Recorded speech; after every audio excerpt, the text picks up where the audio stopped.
Halo seluruh guru se-Nusantara, salam dan bahagia. Semoga sekarang dalam keadaan sehat dan tetap semangat. Saya Yuslina Pangaribuan, CGP Angkatan yang ketiga yang berasal dari Kabupaten Tapanuli Utara, Provinsi Sumatera Utara.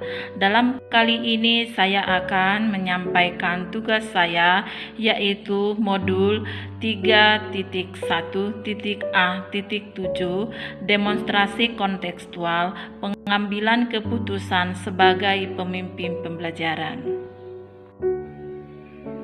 Pertanyaan yang pertama dalam tugas modul ini adalah bagaimana Anda nanti akan mentransfer dan menerapkan pengetahuan yang Anda dapatkan di program guru penggerak ini di sekolah atau di lingkungan asal Anda. Saya akan mencoba menjawab pertanyaan yang pertama.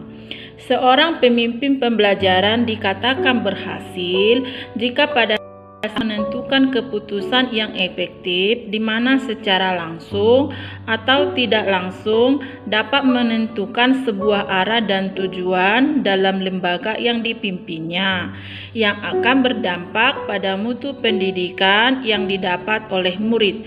Sebagai pemimpin pembelajaran, kita sering dihadapkan pada pengambilan keputusan yang menyangkut kepentingan orang banyak yang sama-sama benar dan sering bertentangan sama dengan yang lain.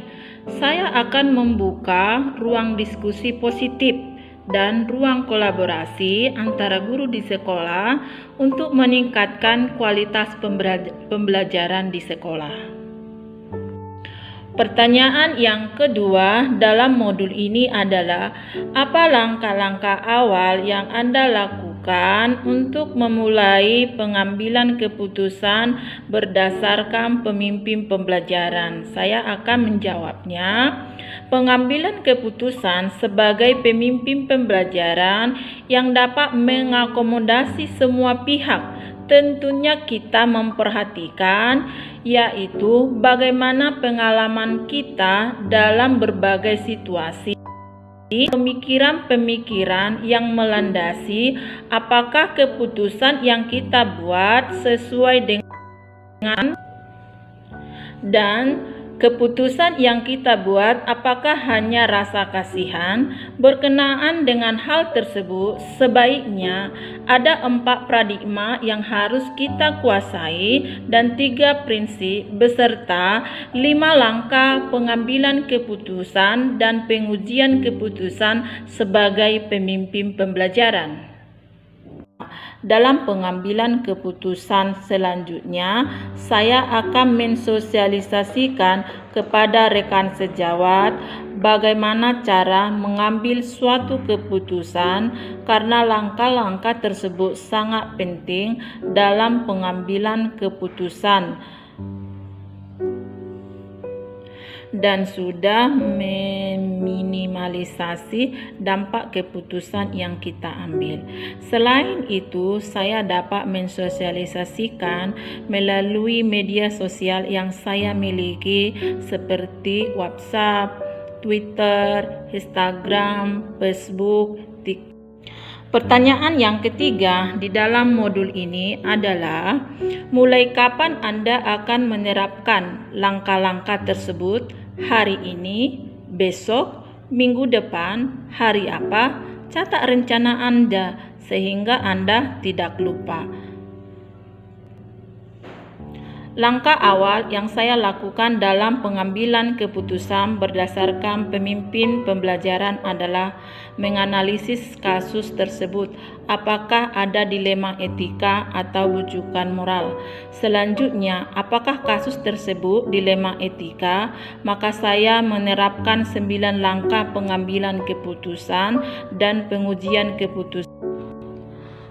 Kapan penerapan langkah-langkah pengambilan keputusan sebagai pemimpin pembelajaran?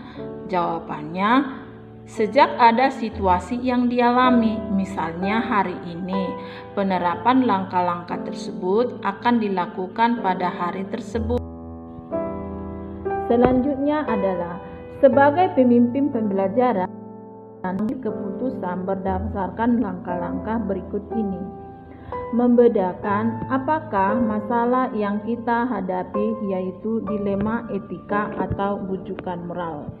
Yang kedua adalah mengidentifikasi secara umum apakah ada pola, model, atau paradigma yang terjadi pada situasi dilema etika. Yang pertama, berpikir berbasis rasa peduli. Selanjutnya adalah menerapkan 9 langkah pengambilan dan pengujian keputusan dari masalah yang kita hadapi. Selanjutnya, meminta bantuan dari rekan sebagai teman diskusi menentukan apakah langkah-langkah yang sudah kita putuskan sudah tepat dan efektif.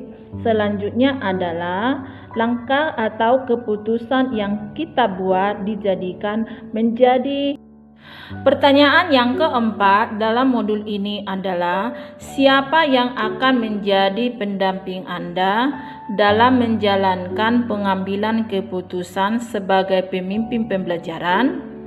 Seorang yang akan menjadi teman diskusi Anda untuk menentukan apakah langkah-langkah yang Anda ambil telah tepat dan efektif. Saya menerapkan keputusan ini, kita tidak hanya memutuskan untuk diri sendiri.